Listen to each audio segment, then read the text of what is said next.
ভারতের পশ্চিমবঙ্গে বন্যার পরিস্থিতির জন্য নেপালকে এক হাত নিলেন মুখ্যমন্ত্রী মমতা বন্দ্যোপাধ্যায়। রোববার মমতা এক বিমানবন্দরে দাঁড়িয়ে উত্তরবঙ্গের বন্যা পরিস্থিতির জন্য নেপালের কোশি নদীর পানিকে দায়ী করেছেন। ভারতীয় একাধিক সংবাদ মাধ্যমের খবরে বলা হয়েছে, পশ্চিমবঙ্গের জলপাইগুড়ি বহু এলাকা পানিবন্দী। নদী তীরবর্তী জায়গায় ঘরবাড়ির পানির নিচে। ত্রাণ শিবিরে আশ্রয় নিয়েছে বহু মানুষ। সেই সঙ্গে আগামী কয়েকদিন বৃষ্টির পূর্বাভাস রয়েছে, ফলে পরিস্থিতি আরও খারাপ হওয়ার আশঙ্কা।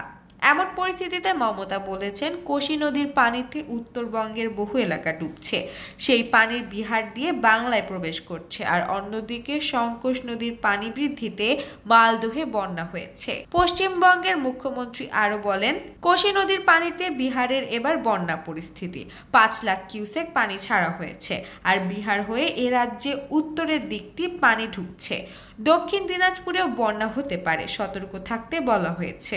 নেপালের পানিতে বাংলা বিহার ভাসছে, আর ফারাক্কা তো ড্রেজিংই হয় না। অন্যদিকে তুমুল বৃষ্টির কারণে সৃষ্ট বন্যা ভূমিধসে বিপর্যস্ত নেপাল।